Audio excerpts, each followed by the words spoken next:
Namaste. Let us discuss some of the important articles from the Hindu newspaper which would be useful for APPSC exams and also for the UPSC. And let us start the discussion. The first one, a welcome change. And this is about the convalescent plasma therapy. Yes, Ethics Committee approval. The ICMR cleared the last hurdle to conduct a multi-centric trial using convalescent plasma on COVID-19 patients with moderate illness. Yes, the therapy to be safe and able to resolve illness or improve the clinical symptoms. Patients with moderate COVID-19 illness will be randomly assigned to receive either convalescent plasma or only standard of care, that is the control group. So, the plasma will be collected from the donors 28 days after they make a complete recovery from the illness or are symptom free more than the required level of antibodies against the novel coronavirus. Yes, routine tests will be done before the usage of the plasma. So, this convalescent plasma therapy already benefited in treating measles, chickenpox, rabies. Small studies have shown faster clearance of virus in case of MERS and SARS if given early in course of disease. However, benefit was seen. However, there was no benefit seen in Ebola patients treated with convalescent plasma. Yes, even in the absence of any effective treatment or a vaccine, the pandemic provides opportunity to ascertain the clinical benefits of plasma therapy through randomized controlled trials. United States FDA and India have thus approved the use of plasma from recovered COVID-19 patients only for a trial purpose. So this is all about this article. And yes, it is a welcome change. And yes, convalescent plasma, if works, wonders would be made because no vaccine till now. So what is this convalescent plasma means? This convalescent plasma therapy aims using antibodies from the blood of a recovered patient to treat those critically affected by the virus. It is also used to immunize those at high risk of contracting virus, such as the health workers, families of the patients, and also high risk contacts, etc. The therapy's concept is simple and is based on the premise that the blood of the patient who has recovered from the disease contains antibodies with the specific ability of fighting the virus. So the theory is that recovered patients' antibodies, once ingested, into somebody under treatment, will begin targeting and fighting the novel coronavirus in the second patient. Yes, this is same as a passive immunization, but it is a rather a preventive measure and it is not exactly the treatment. So, what is this passive immunization? Passive immunization is a transfer of active humoral immunity of ready-made antibodies. Passive immunity can naturally occur. This is when maternal antibodies are transferred to the fetus through placenta, and it can also be induced artificially when high levels of antibodies specific to the pathogen or a toxin are transferred to non-immune person through blood products. So this is all about. So passive immunity is also of two types. This is natural and also artificial. So natural passive immunity is through maternal antibodies transferred to the placenta, and artificial is through high levels of antibodies specific to a particular pathogen or transferred to non-immune persons. Yes, this is all about this article.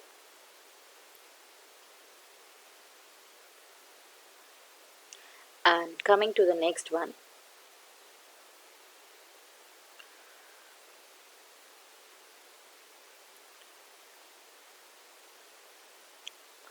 Consensus, not the confusion.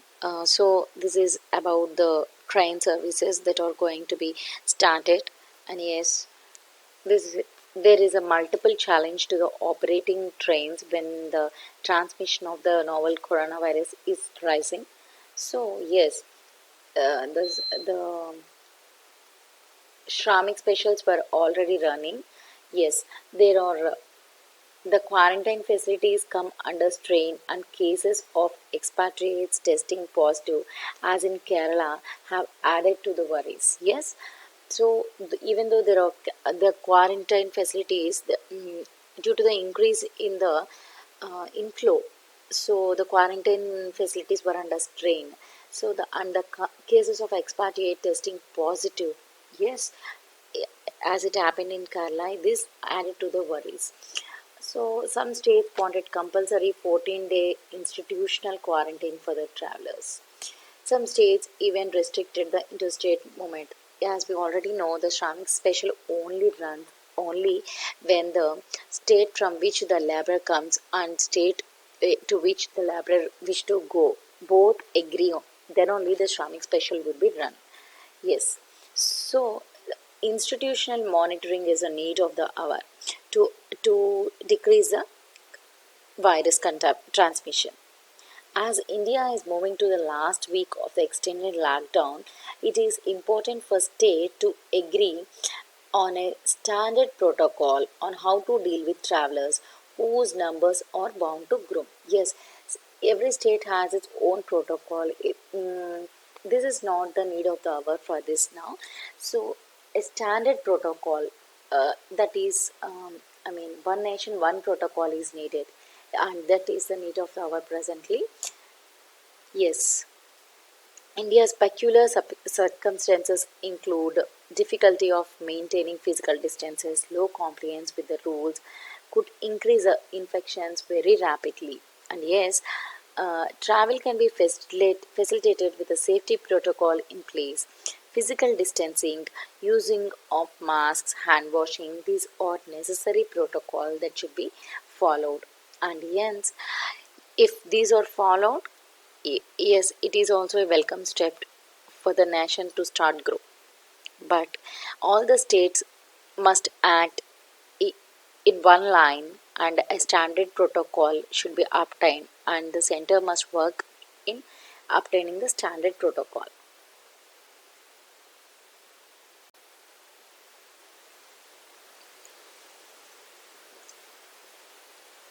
The next important topic, Arogya Setu data protocol norms issued. So, the chairman of the empowered group says privacy protection is a primary consideration of the mobile application. So, here the important point is the chairman of the empowered group on technology and data management. The chairman of the empowered group on technology and data management is Ajay Sahni. Yes, he stated that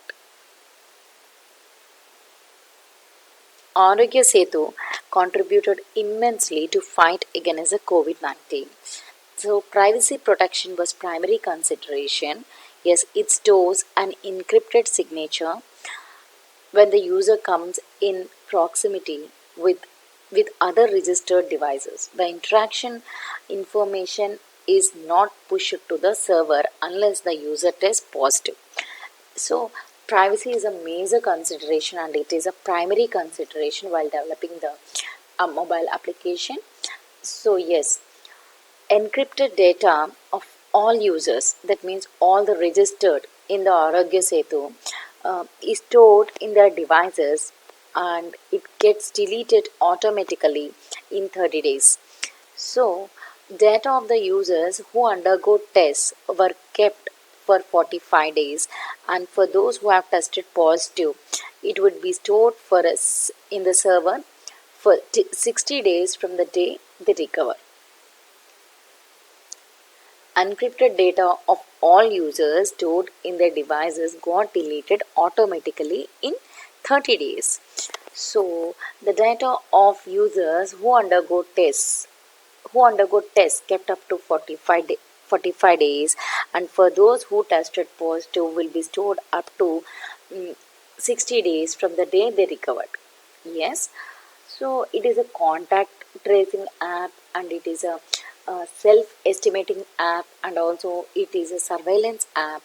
Yes, so upon sign up, every app user assigned a unique randomized anonymous device ID. All communication between two devices and between the device and the server done using that ID. No personal detail used or shared with anyone. So the person would get a unique randomized ID.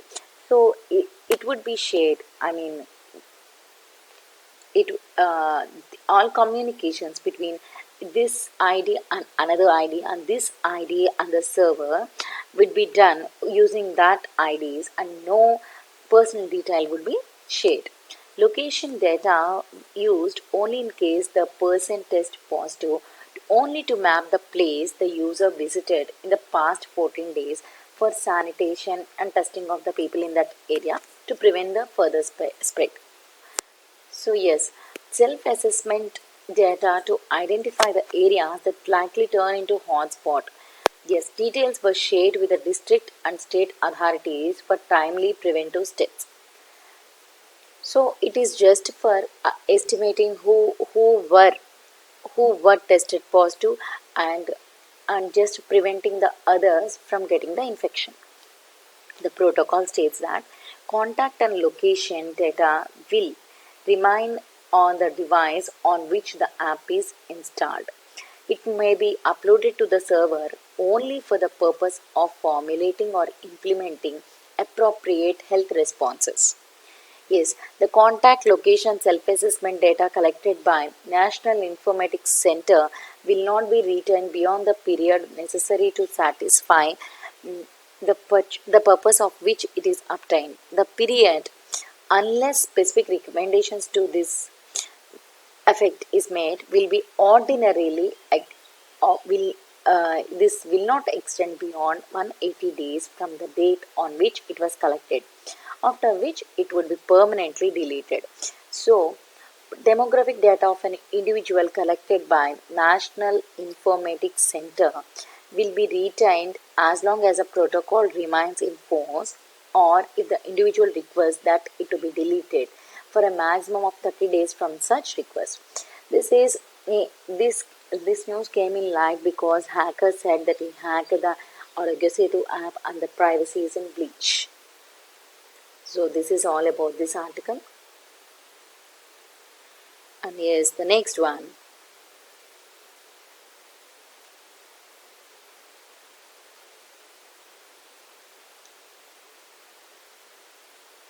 The trade unions knock at ILO store.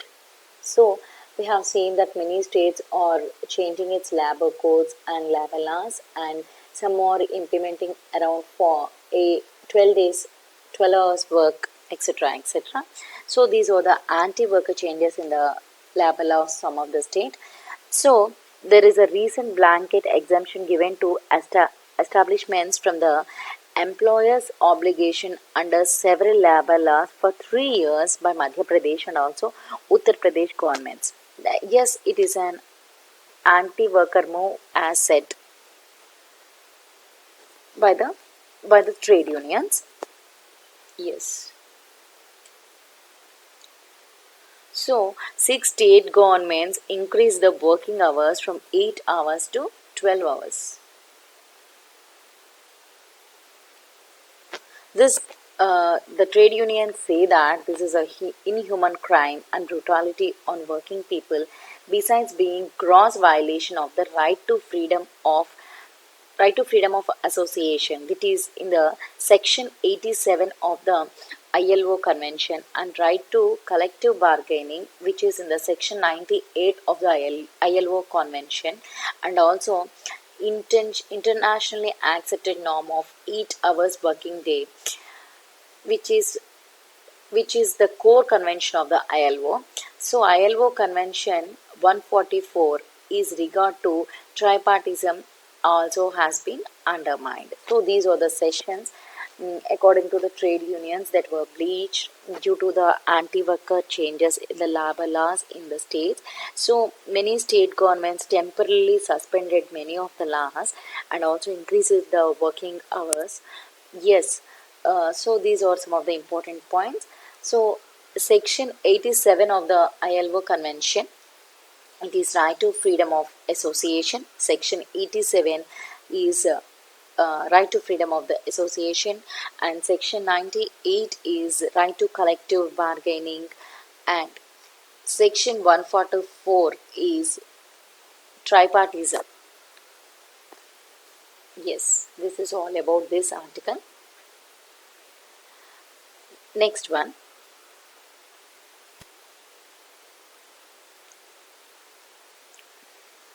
the right to religion.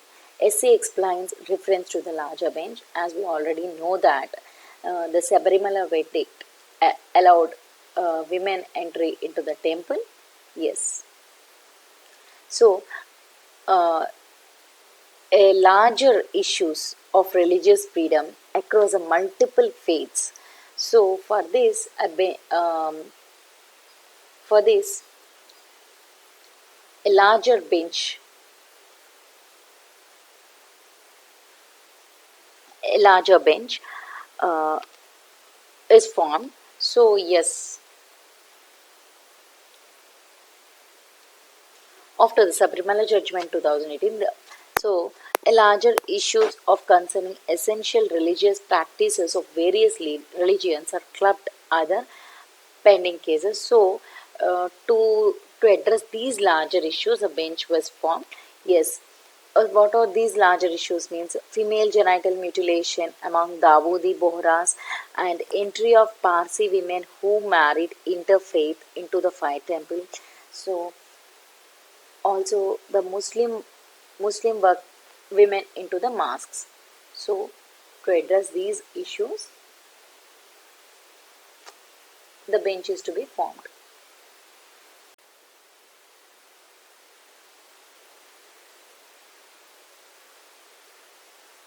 So the next topic is NAL makes ventilator for non-ICU COVID-19 cases.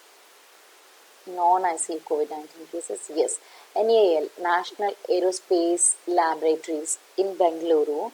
So it made developed its version of BIPAP, a non-invasive breathing support device for the use of non-critical and non-ICU cases of COVID-19. It should be remembered that non-critical cases, non-ICU cases.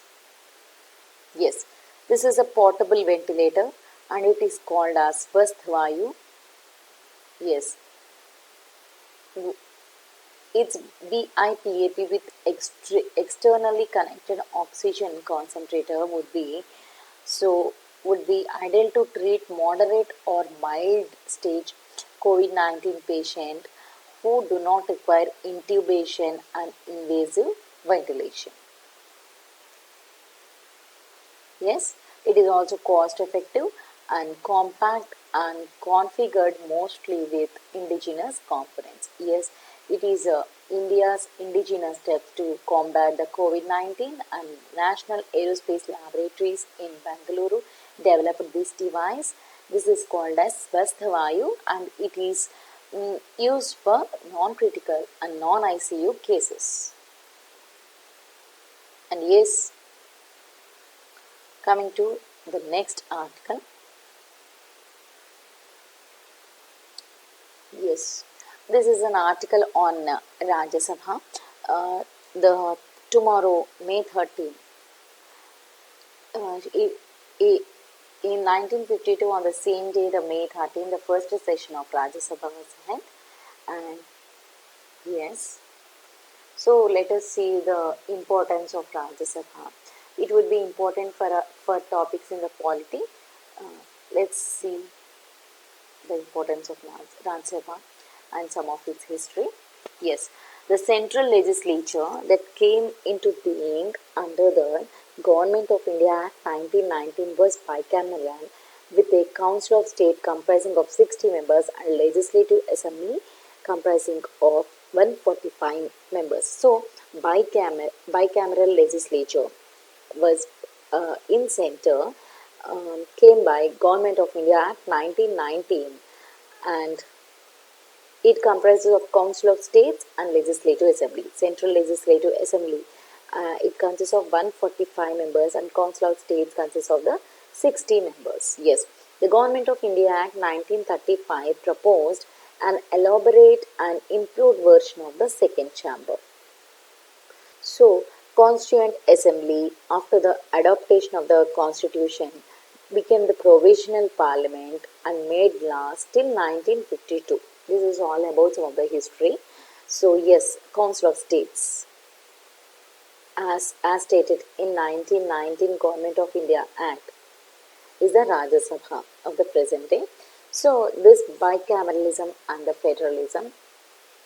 Bicameralism is a principle that requires the consent of two differently constituted chambers of the parliament for making or changing laws.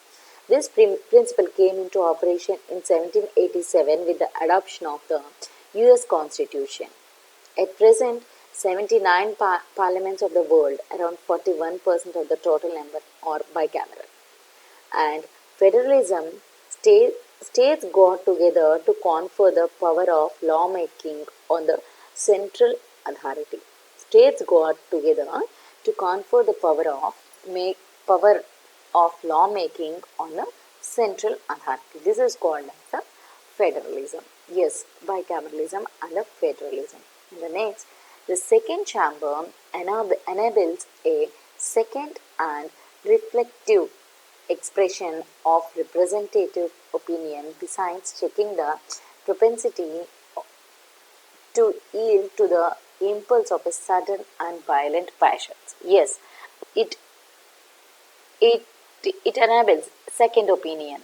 Yes, which is very important because if any action is sudden or violent, taken in violent passion, it needs a second opinion, and it is Rajya Sabha that reflects it. Yes. Federalism and bicameralism are linked because federal character of the nation comprise constituent units that can be reflected. Yes, Rajya Sabha, it consists of the Council of States. So, the federal concept and the bicameral concept are interlinked. Yes. So the interests of the states are linked in bicameralism, and they are secured by the bicameral legislature. And the second chamber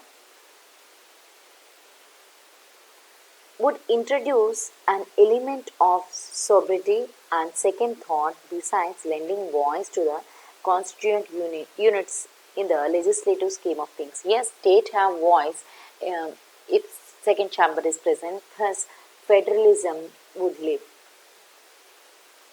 Yes, the genius of the people uh, will have their play and checking the hasty legislations.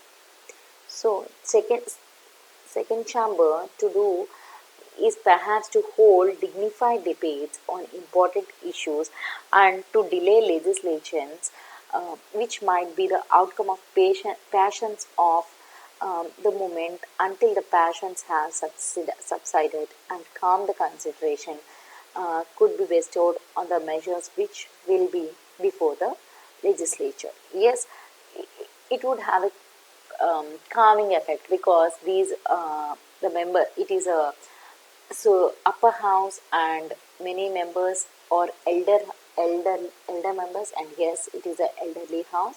So they would give a second thought and second opinion and just calm the any violent or sudden passioned legislations.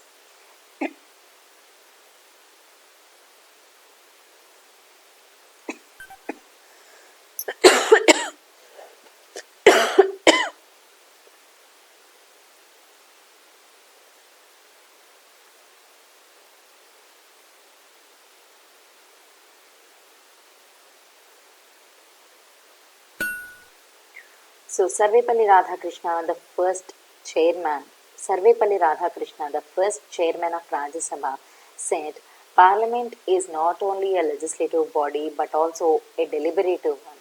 Yes, it is said by Sarvepalli Radhakrishnan. The role of upper house is to be a deliberative body besides balancing the fickleness and passion of the elected house. So it is an elderly house which would act as a counter to the uh, elected house. Yes, the house elected directly by the people is susceptible to the passions of the moment and electoral consideration. Their imprint on legislations need to be checked by the second chamber, whose members are expected to be sober, wise, and well informed with domain knowledge. Constituent and assembly debates experiences of other parliaments in these legislations to revise or delay legislation without proving a clog in the wheel of the progress. Yes, to represent the interests of the states as a federal chamber and to be a deliberative body holding high quality debates on important issues. Yes, these are the functions of the Rajya Sabha. Being elderly house, it just calms the elected house on any sudden violent legislations, and yes, it gives the voice of the states. Thus, the federal character of the any nation would live, and yes, high quality debates are holded in this chamber, and hence it is a deliberative body, and it is not the clog in the wheel of the progress of the legislation, and yes, it has its role. And tomorrow is May 13th, uh, is is a anniversary of the first session of the Rajya Sabha.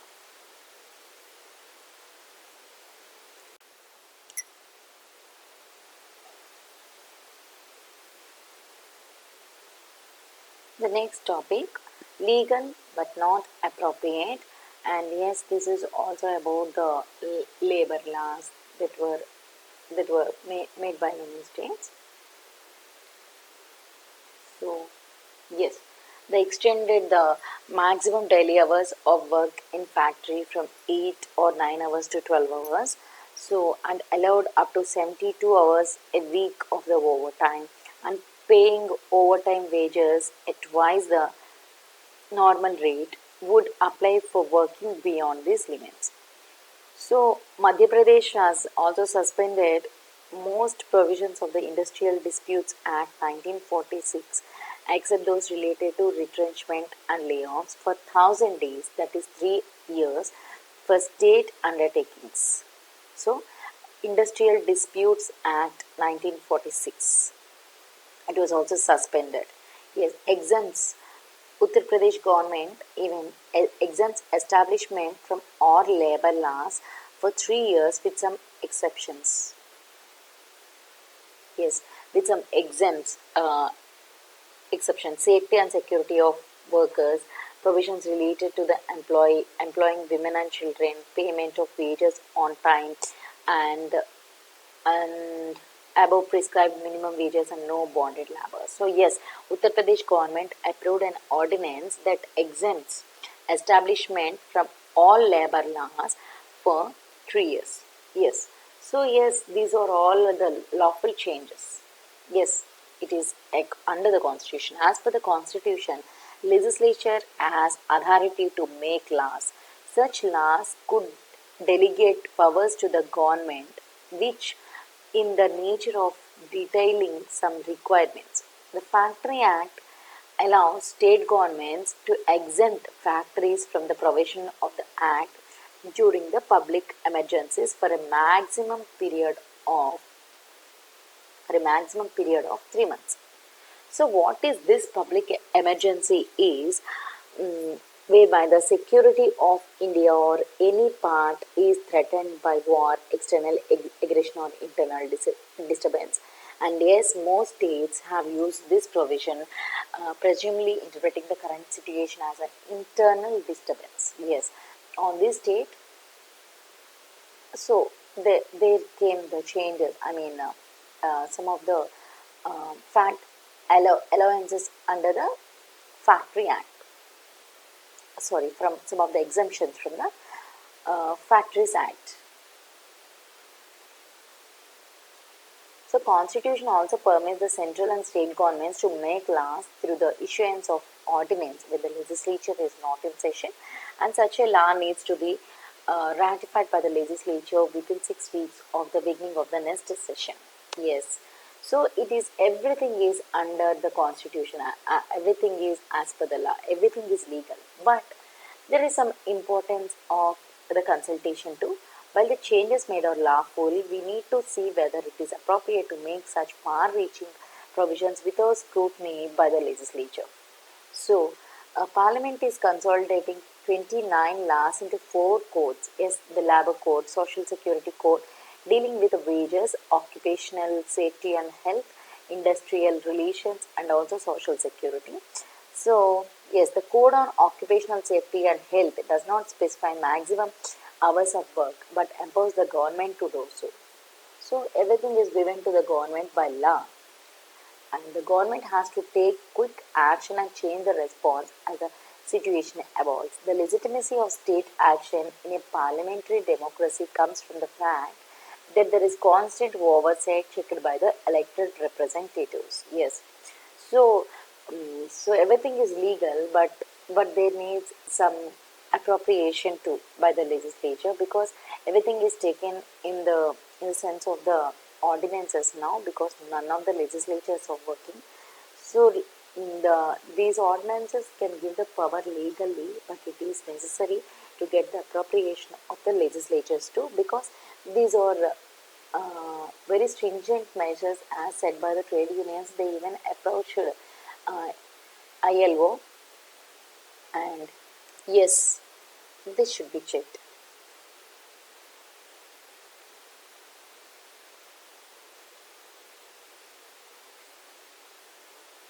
So next important article of the day. So SC sets a panel to look into J&K internet cups. The court directed the panel to examine the appropriateness of the petitioners, and also suggested to limit the net restrictions to areas where it was necessary and allow faster internet on trial basis in certain geographical areas, and advise the government on it. So the court took a leaf from Anuradha Bhasin judgment, dealt with a months-long curfew imposed in Jammu and Kashmir. So it's a month-long curfew imposed in Jammu and Kashmir following the dilution of the Article 370 to quote, their restrictions should not be disproportionate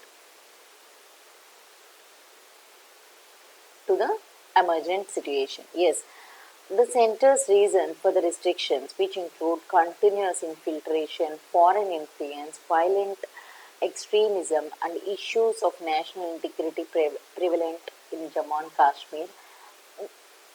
Yes, these are the center's reasons, and but the hardships faced by citizens during the pandemic of COVID-19 is also a serious concern, and it should not be overlooked.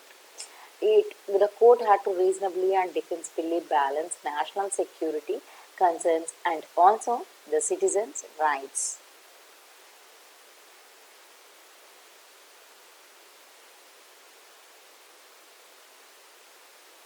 And the next important topic.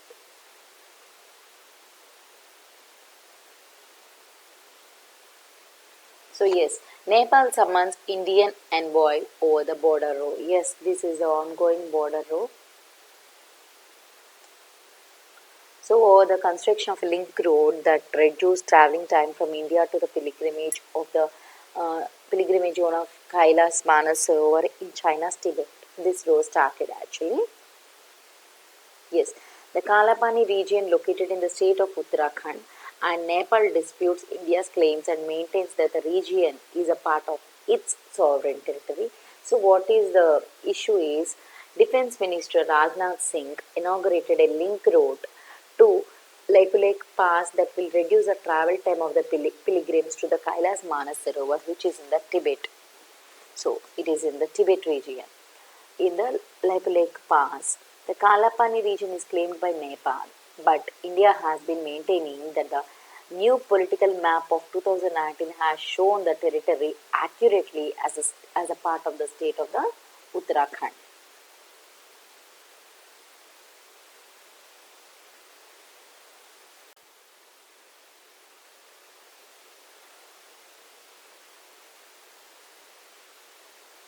So next important topic is lower skilled workers at greater risk of dying due to virus. It is a study conducted in Britain. Taxi drivers, chefs, retail assistants among the hardest hit. It is a Office of National Statistics. This finding, uh, this is a survey. So it said that lower skilled workers at greater risk of dying due to the virus.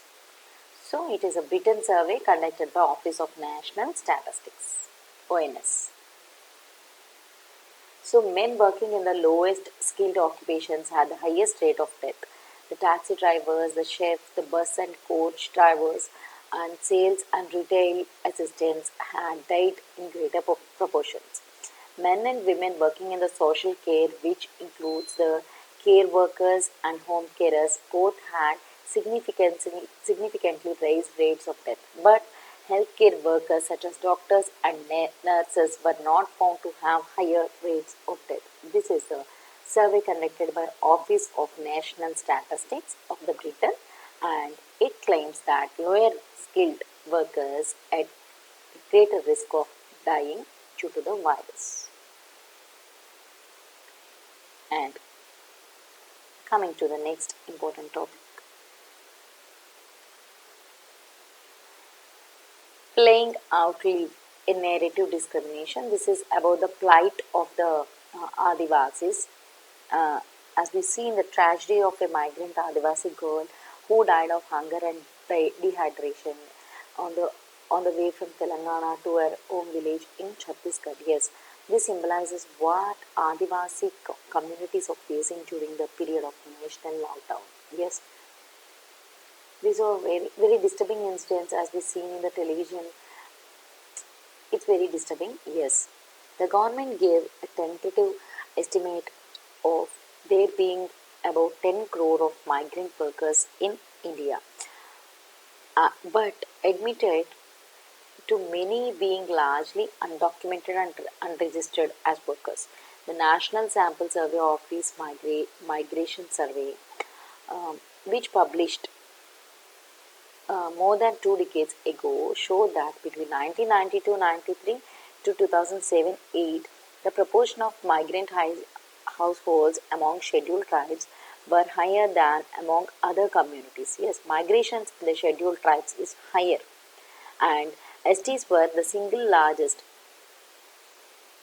group among the female migrants. Yes, most of the female migrants are STs, and most of the migrants are STs. Now, this is all about this, and the number of Adivasis depend on so wage labor also increased, and yes,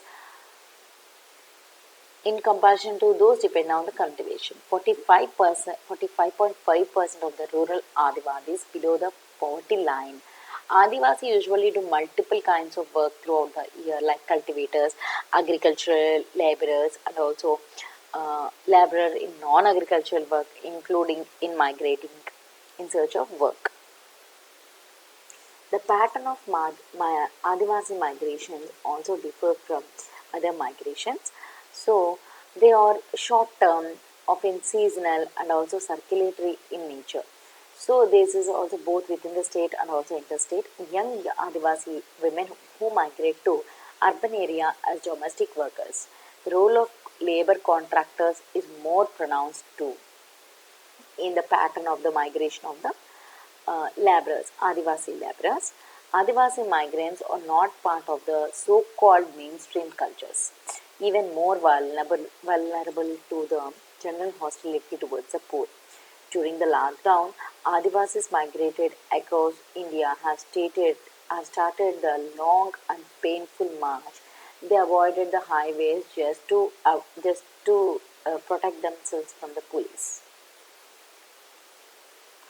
Interstate Migrant Workmen Act 1979 is the only law for migrant workers.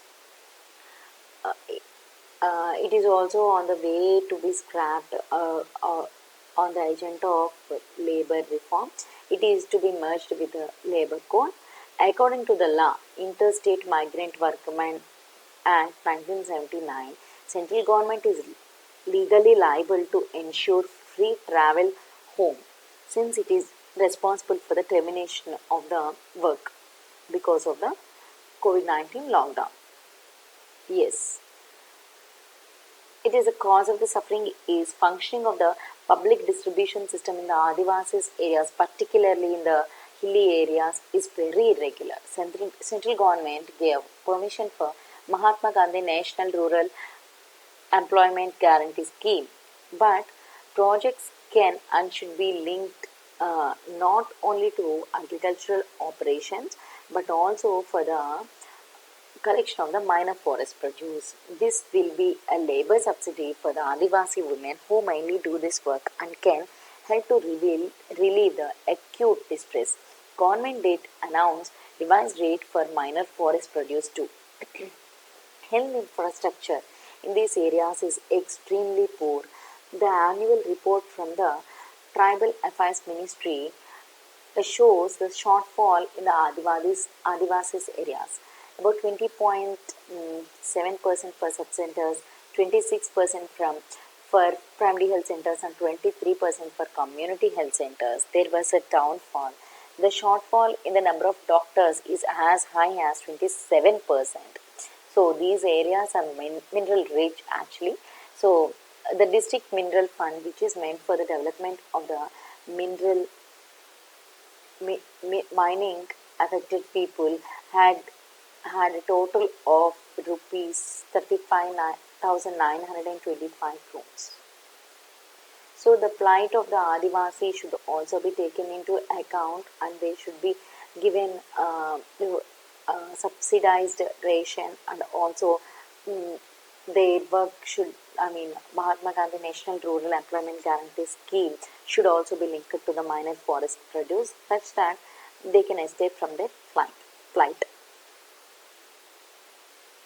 So equal freedom and forced labor. Freedom and forced labor.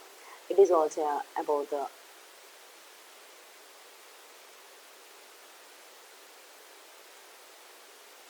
recent labor law changes.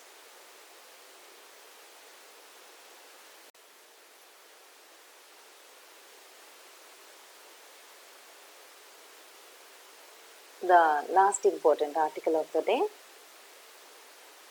equal freedom and forced labor.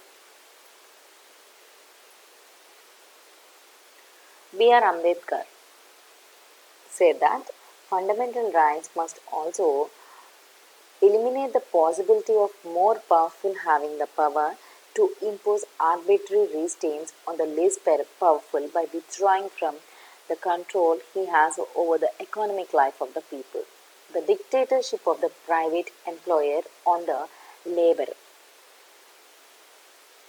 It should be addressed from the fundamental rights. So 1931 Karachi Declaration and the Bill of Rights. 1931 Karachi Declaration Bill of Rights. So they expressly placed labor rights on par with ordinary civil rights such as freedom of speech and expression. In its preamble, it declared that political freedom must include real economic freedom of the millions. These principles eventually found their way into the Indian Constitution in the form of the directive principle of the state policy. So the Karachi Declaration, also Bill of Rights. So these talk about the labor rights previously. Yes. While few of them were retained as the fundamental rights too.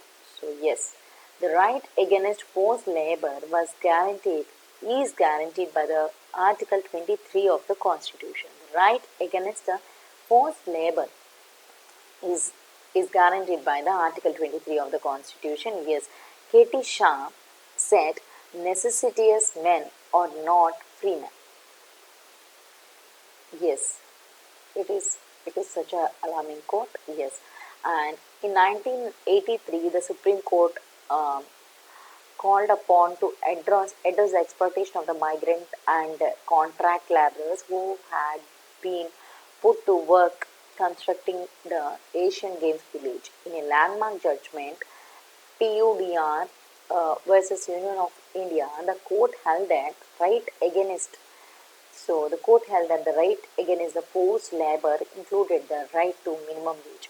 The right against the forced labor includes the right to minimum wage. Migrant and contract laborers had no choice but to accept any work they came their way, even if the remuneration offered is less than a minimum wage. The compulsion of the economic circumstances which leaves no choice of alternatives to person in want and compels him to provide labor or service was no less a form of a forced labor than any other, and its remedy lay in the constitutional guarantee of the minimum wage. Yes, even the contract laborers and also migrant get their minimum wage, even though they are in extreme need of work. They should be paid their minimum wage, and there shouldn't be any forced labor.